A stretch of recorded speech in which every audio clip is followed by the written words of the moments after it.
낮에는 따끈따끈하게 해서 곡식이 익게 하고, 또 밤에는 시원하게 해서 곡식이 맛있게 하고, 굉장히 좋은 계절에 이제 들어가게 되었습니다. 로마서 6장에서 오늘 몇 번째인지 모르죠? 그런 거 알 필요 없어요. 11번째 오늘. 왜 6장에서 이렇게 오래 집요하게 이렇게 붙들고 있느냐? 제가 생각할 때 아주 중요하기 때문에 그래요. 그런 내용이 굉장히 어렵게 구성되어 있는 것 같은데 사실은 하나의 주제예요. 1절에 질문했듯이 은혜를 더하게 하려고 죄에 거하겠느냐, 이 문제에 대한 대답을 6장 전체에서 하고 있어요. 이 질문이 15절에서 다시 등장합니다.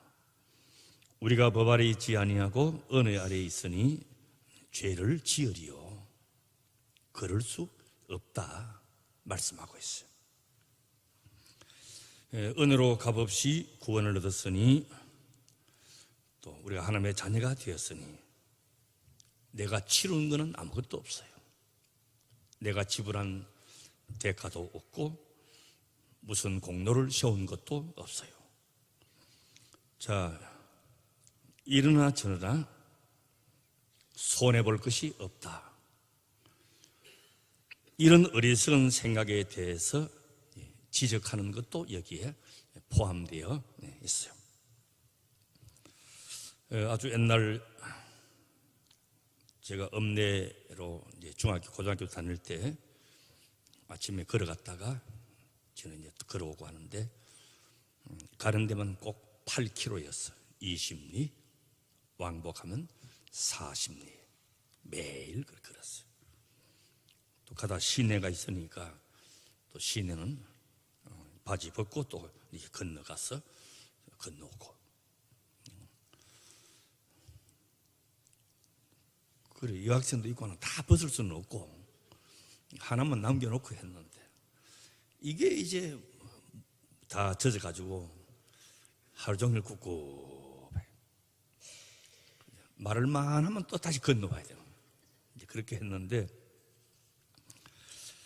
겨울에는 엄청 추웠어요. 지금 생각해 보니까 날씨도 추웠지만은 그 당시에는 입는 것이 부실했어요. 뭐 에어메리도 없었고, 뭐 요즘처럼 뭐 그 흔한 오리털 파카 이런 것도 없었고 하니까 호깍배기 교복만 입었으니까 엄청 추웠어요. 추운데 하루 종일 추운 거예요. 그냥. 교실에 난로, 요만한 난로 있는데 그 장작 이런 거 몇 개 가지고 하니까 뭐 온기가 없었죠. 그랬어요. 자, 근데 지금 와서 보니까 참 감사한 거예요. 제가 이렇게 별로 볼품이 없지만은 추위에도 강하고 더위에도 강해요. 그때 단련을 시켜준 거라.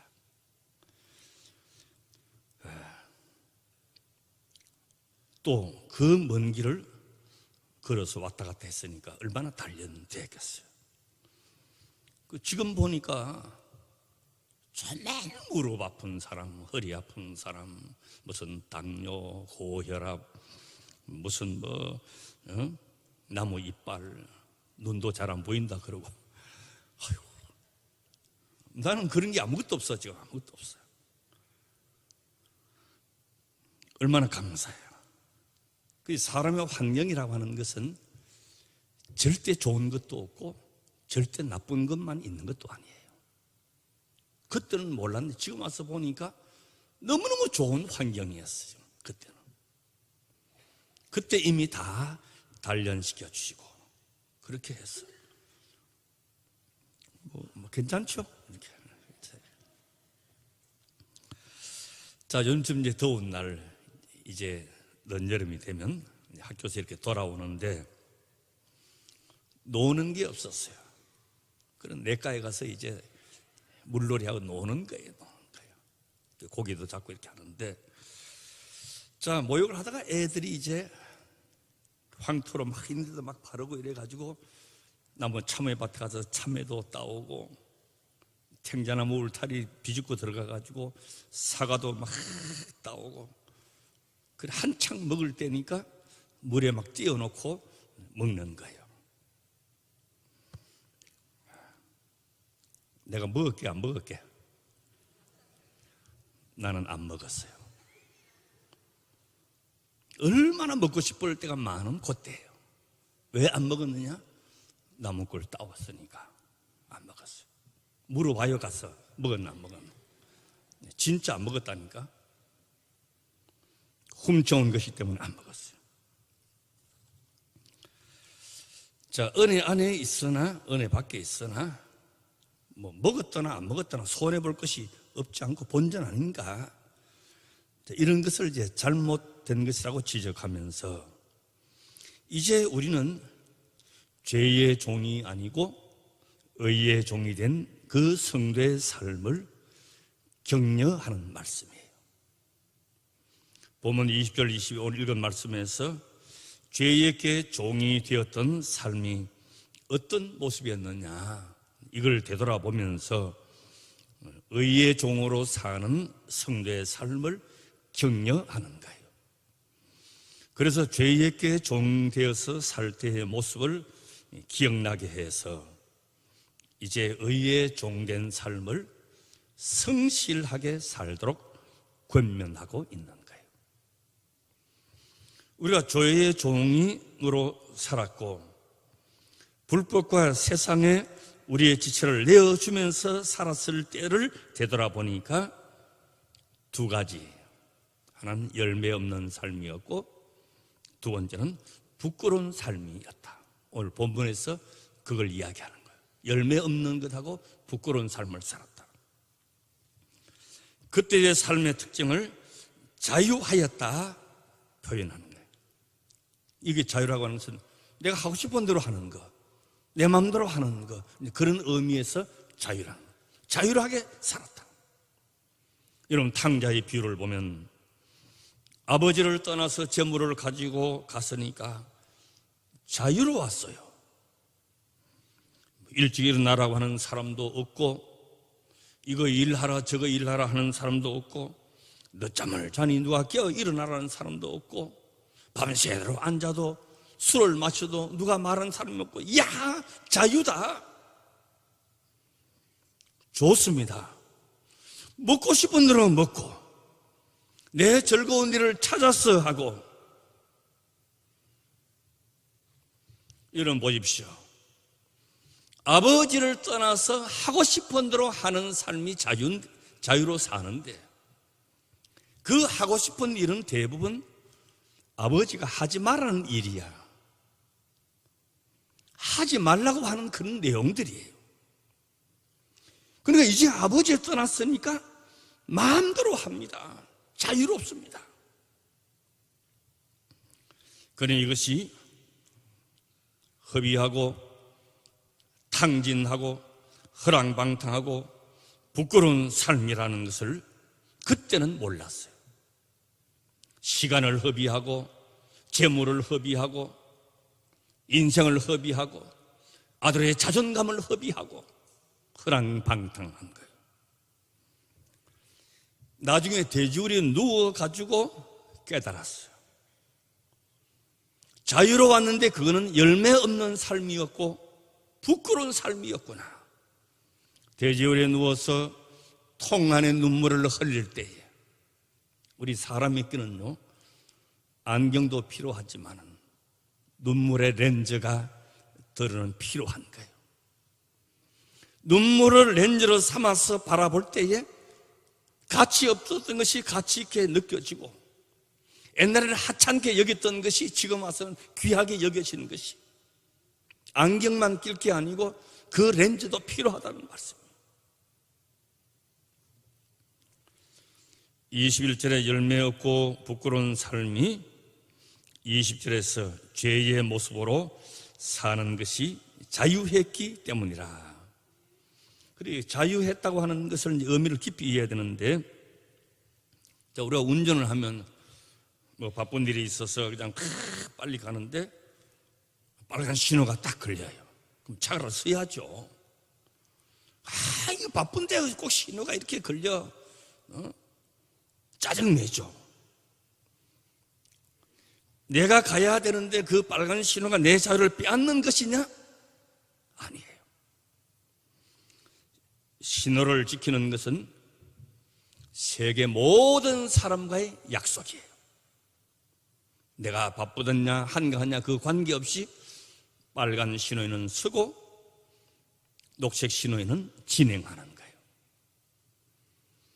이 약속을 지키지 아니하면 내 생명도 위험하고 남의 생명도 위험한, 빨간 신호가 서라고 하는 것은 자유를 박탈하는 게 아니에요. 자유하게 하기 위해서 그러는 것이에요. 신호 어기고 내 마음대로 운전하는 것이 자유가 아니에요. 이 법에 익숙하게 매여 있어야 되는 것이. 죄의 종으로 살 때는 열매 없는 생활이었고 부끄러운 생활이었어. 의에 대하여 자유하였어. 그러나 성도는 의에 대하여 종이 되어야 하는 삶을 살아야 된다는 것이에요. 의를 지키고 의를 따르고 의에 속해 있어야 되는 것이에요. 흔히 우리가 하는 말 가운데 아이고 저 사람 너무 착해가지고 법 없이도 살 사람이야.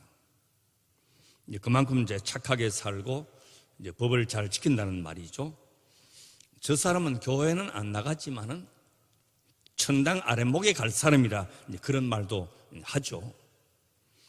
세상에서는 윤리적인 기준으로 평가받지만은 성도는 윤리적인 기준이 아니고 영적인 것으로 평가받는 것이에요.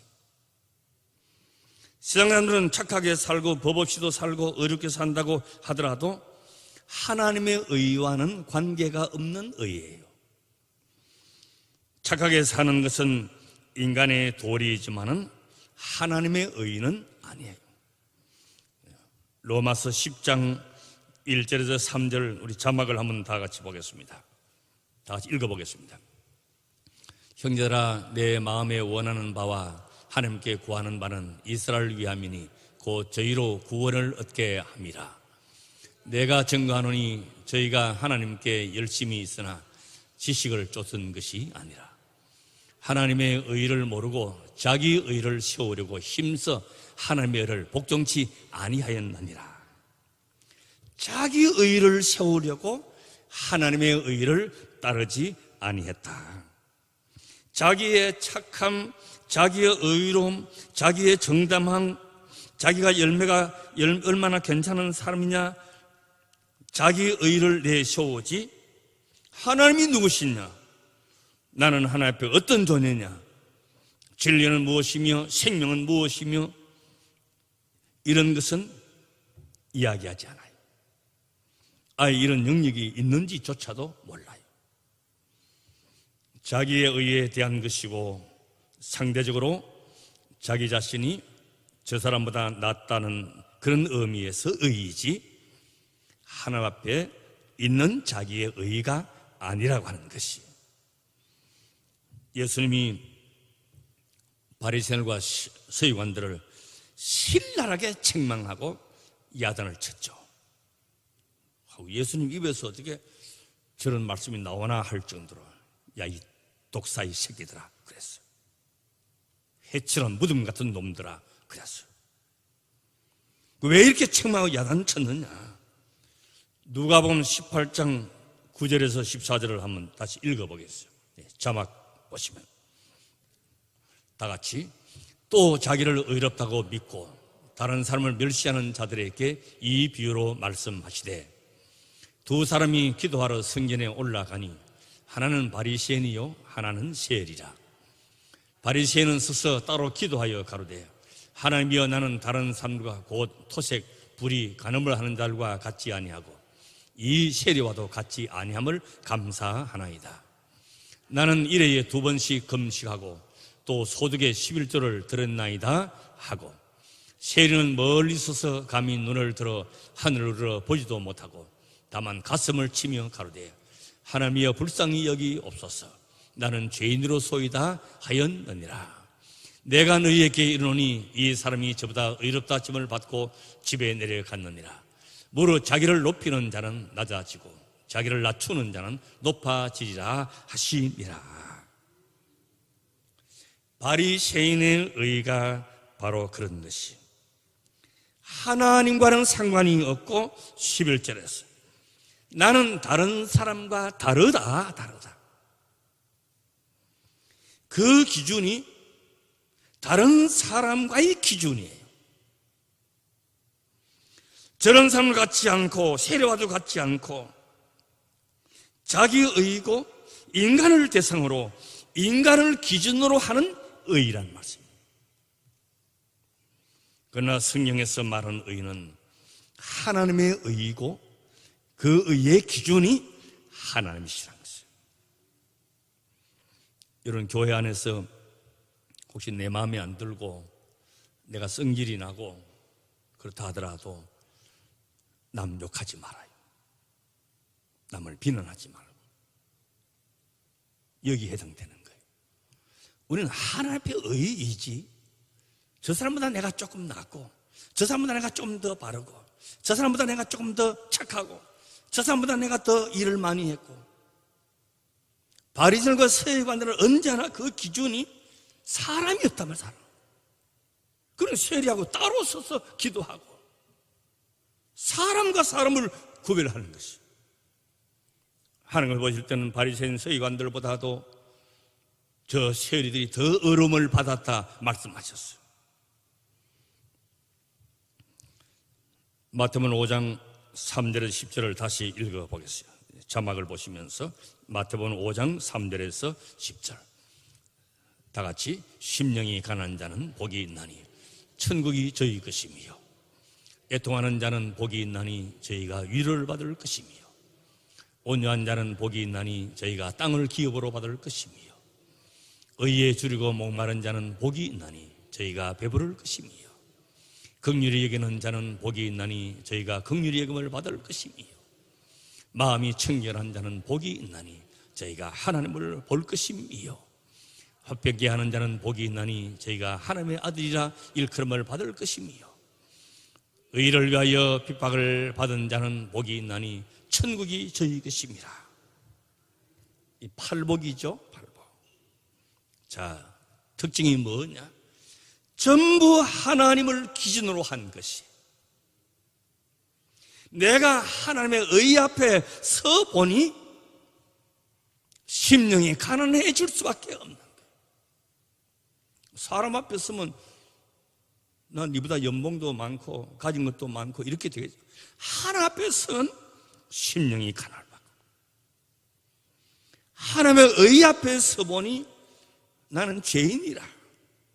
사람 앞에 서 보니 나는 니보다 똑똑하고 니보다 의롭고 니보다 착하고 말할 수 있지만 하나님의 의 앞에 서 보니 나는 죄인이니 애통하지 않을 수밖에 없는 거예요.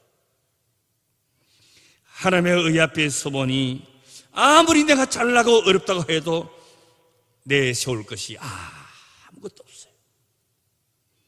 잘할 것도 없어요. 하나님의 의 앞에는 겸손할 수밖에 없는 것이. 죄의 종으로 살고 세상 좋아 살 때는 모든 것이 내 중심이었습니다. 내가 자랑하고 내 힘 의지하였습니다. 하나님과 무관하였습니다.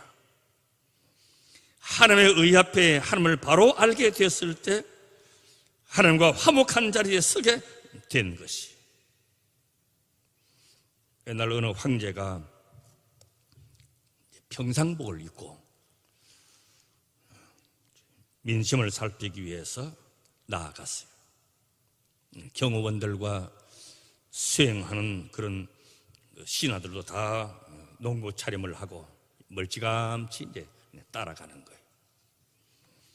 그리고 이제 황제가 큰 정자나무 아래에서 이제 쉬고 있는데 마침 말을 탄 장교가 한 사람 지나가는 거예요.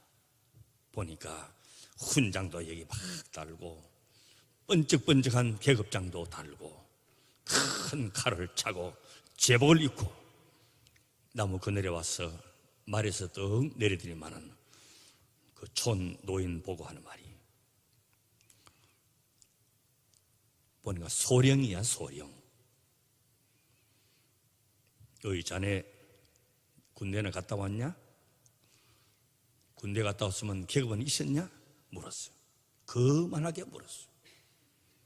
그리고 이분이 아이고 저도 계급이 있기는 좀 있다고. 그러니까 이 소령이 고개를 쳐면서 뭐 계급이 있었다고? 병장이야, 하사야? 물었어요. 근데 조금 그보다 더 높다고. 상사야? 조금 더 높다고. 그러면 중위 대위야? 그보다 조금 더 높아. 아니 그러면 나하고 영관급 장교란 말이냐? 중령이야, 대령이야? 그보다 조금 더 높다고. 이 소령이 기가 팍 죽어. 장군이십니까? 아니야, 좀 더 높아. 대장이십니까? 아니야, 조금 더 높아. 그때 멀찌감치 있던 신하와 경호들이 달려왔습니다. 황제 폐하 무슨 일이 있으십니까? 아니야, 이 사람하고 계급 이야기를 하고 있어. 계급 이야기를 하고 있어.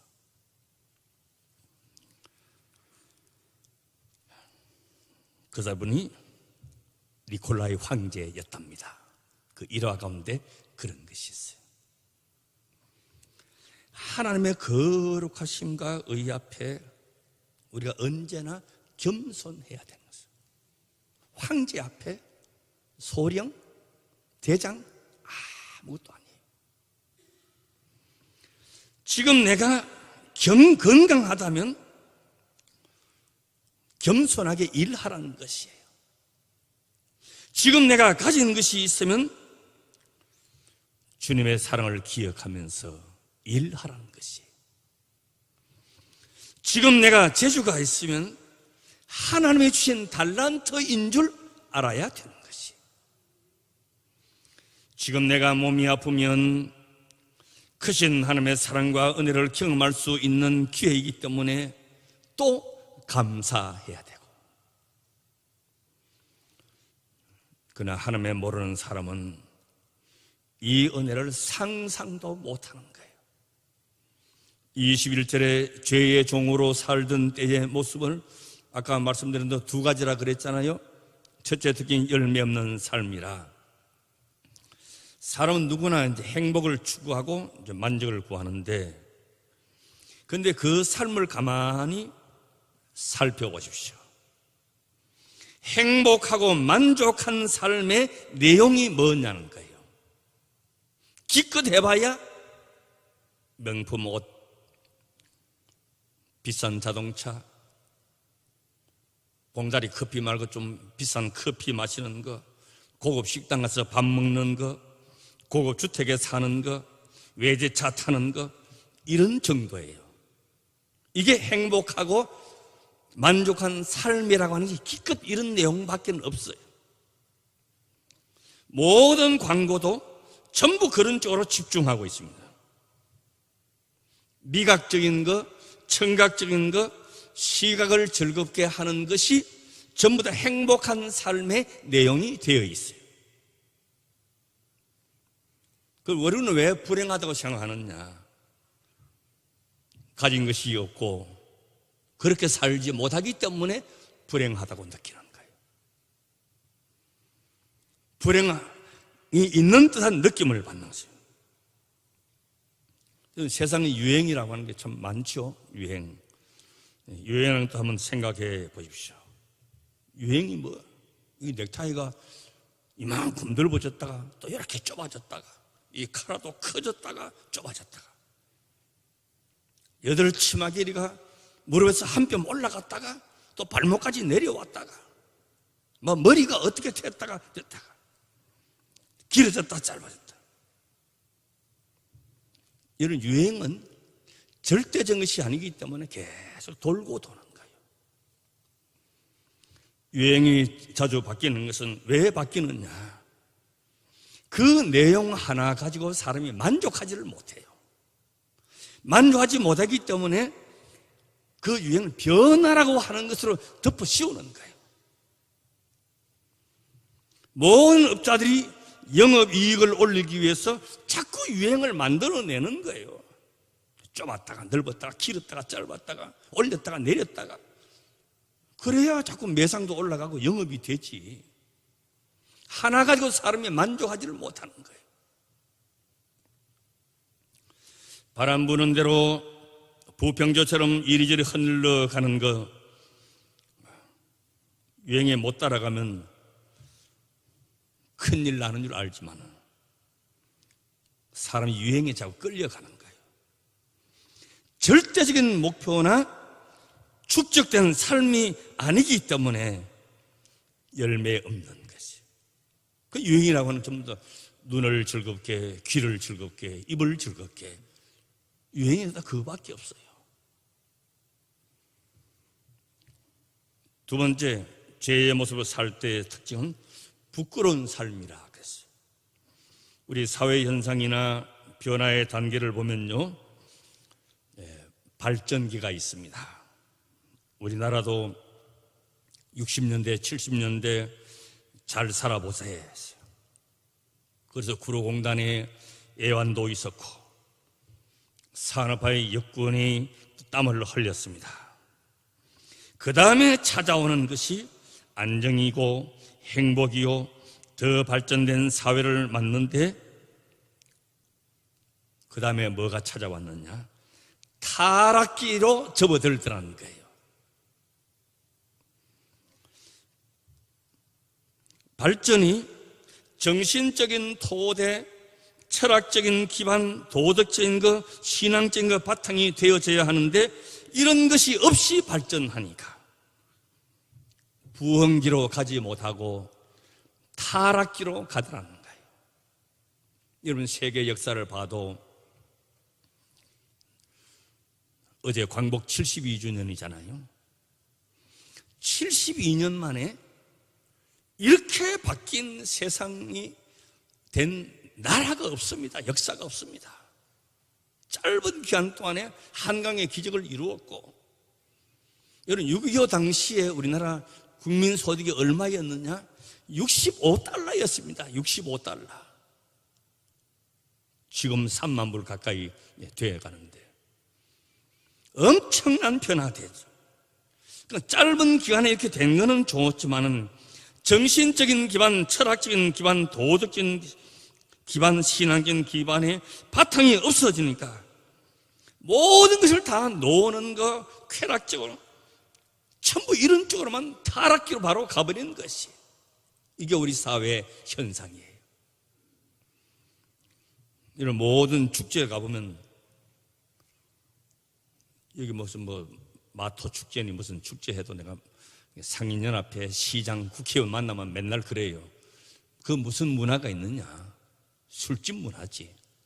전부 먹고 마시는 거, 노는 게 축제야. 전부 어느 가보다 축제가 다 그래요. 짐승같이 노는 거예요.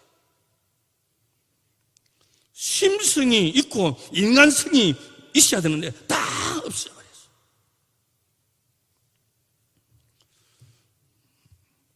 지금 제가 마지막 주간에 캄보디아 가는데, 캄보디아 5월, 6월 되면 최고의 축제가 뭐냐? 물축제가 열립니다. 그 메콩강을 중심으로 물축제가 열리는데, 전국에서 젊은 팀 와서 그 20명씩 타고 하는 그 큰 보드산, 그 축제가 엄청난 축제예요. 우기 때 열리는 거예요. 좀 송구스럽고 납득한 이야기입니다만, 우리 하나봉사에서 파송된 송준섭 선교사, 그래서 별명이 뭐냐? 콘돔 선교사라 그래요. 전국에서 수많은 젊은이들이 와서 그 푸놈펜에서 메콩강에 물축제를 하는데요, 그렇게 에이즈가 만연하고 만연하던 거예요. 그리고 이분이 이런 팩에다가 콘돔을 담고 뭐 다 담아가지고 10만 개씩 나눠준다면 10만 개씩 배 타고 나누면서 너무너무 그게 만연하니까 세상에 축제라고 하는 게 다 죄 짓는 축제야. 지금 정치권이나 종교계의 뜨거운 감도로 등장하는 것이 동성애 문제예요. 부끄러운 것을 부끄러운 줄을 모르고 인간의 보편적인 행복을 추구한다고 할 것이고 평등법이라고 하는 옷을 입어가지고 정치권에서 이걸 통과시키려고 하고 있는 거예요. 성경에는 그걸 죽이라 그랬어요. 죽이라 그랬어요. 혹시 여러분 연세 많은 분들은 이제 괜찮겠지만은 아직 며느리 안 본 분들은 앞으로 남자 며느리가 들어올 수도 있어. 여자 사위가 들어올 수도 있어. 여러분 에베소 4장 17절에서 19절 자막 다 같이 읽어보겠습니다. 시작. 그러므로 내가 이것을 말하여 주 안에서 증거하노니 이제부터는 이방인이 그 마음에 흠한 것으로 행함같이 너희는 행하지 말라. 저희 총명이 어두워지고 저희 가운데 있는 무지함과 저희 마음이 굳어짐으로 말미암아 하나님의 생명에서 떠나 있도다. 자신을 방에 방임하여 모든 더러운 것을 욕심으로 행하되 더럽게 살고 부끄럽게 살고 정확하게 말해서 죄의 종이요 하나님의 의에 대해서 자유롭게 인간 마음대로 살겠다는 것이에요. 우리의 남은 예성이 주님 앞에 열매 맺는 삶을 살게 하시고 부끄럽지 않고 자랑스러운 하나님 앞에 자녀로 살아가면서 주님 앞에 설 때에 칭찬과 영광이 있는 삶을 살게 되시기를 주의 이름으로 축원합니다. 아멘.